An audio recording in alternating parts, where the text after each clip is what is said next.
Yeah, it does. And by the way, tell the listeners about how your brother supported you in those early mornings to go and light the hot water heater. Oh, you mean as in it's your turn, like all the time? Your turn? Yeah, and so what I'm trying to delicately get at for our listeners is that I absolutely and completely abandoned the hot water project, the lighting of the hot water heater in the morning to Sis, and that was probably not my brightest spot in our uh, wonderful brotherly sisterly relationship. Well, the most comical part is that you would say, "I don't care if I get a shower or not. I'll just wash up." But since I was a young teenage girl who was very fashion and worried, um, I felt that I needed to get my shower no matter what to try to decrease that wood smell as much as possible.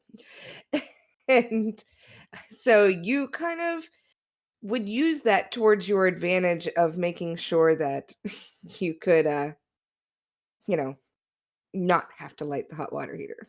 Yeah, I completely took advantage of you. I mean, that was completely wrong in every conceivable way.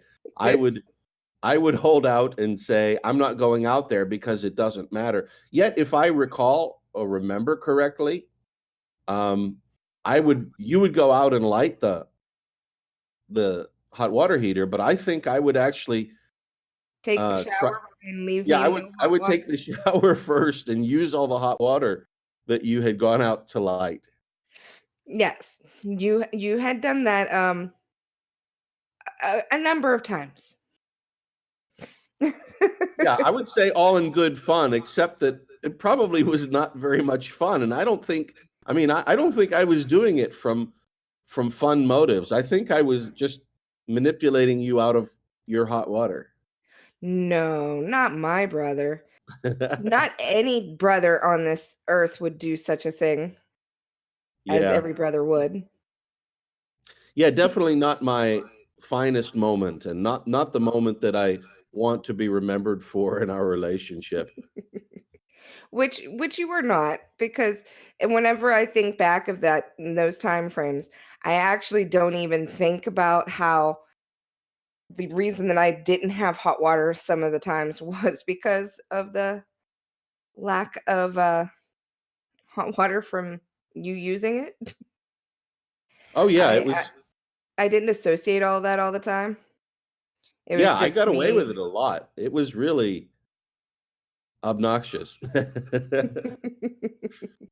So here was this hygiene conscious teenage girl.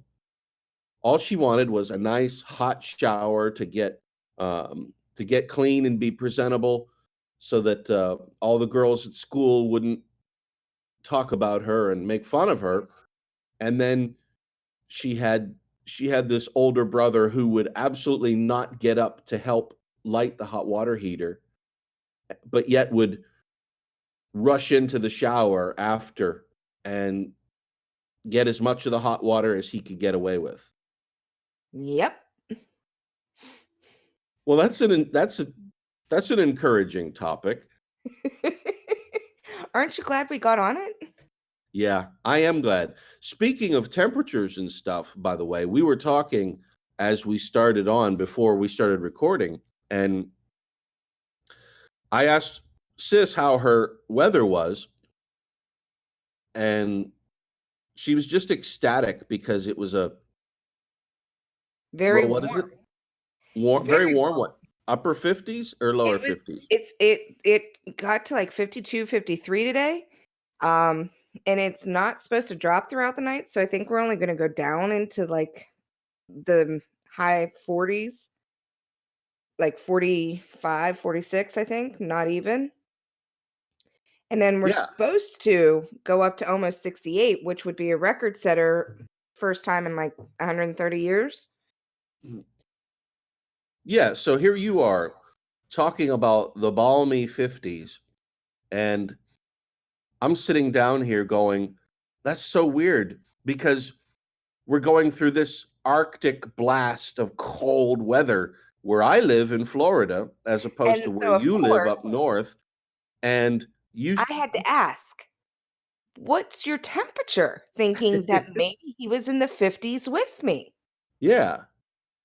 "What's your temperature there?" Well, I wouldn't tell you, and so you looked it up.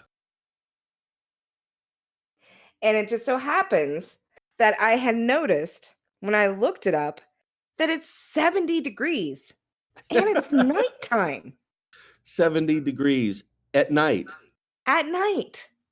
and And I'm complaining about this Arctic wintry blast.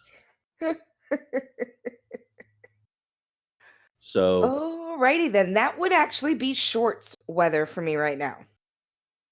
yeah. Would you frolic in this kind of weather? Yeah, actually, I would probably get in a pool.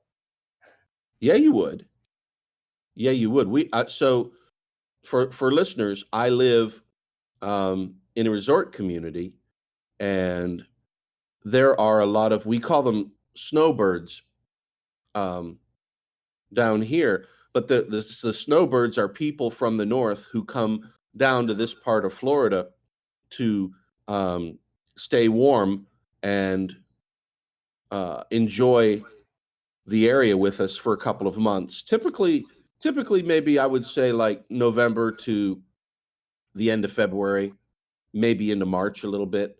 Usually by the end of February, things are about done. But anyways, they're down here for the balmy weather, and it's funny because it'll be, it'll be in the mid 60s, and you'll see folks from Canada walking around in their shorts, just absolutely enjoying the beach and enjoying the hot tub and enjoying the resort. And then you'll see the local Floridians like myself walking around in these Gore-Tex jackets, these Arctic jackets, just trying to stay warm in this wintry mix of 65.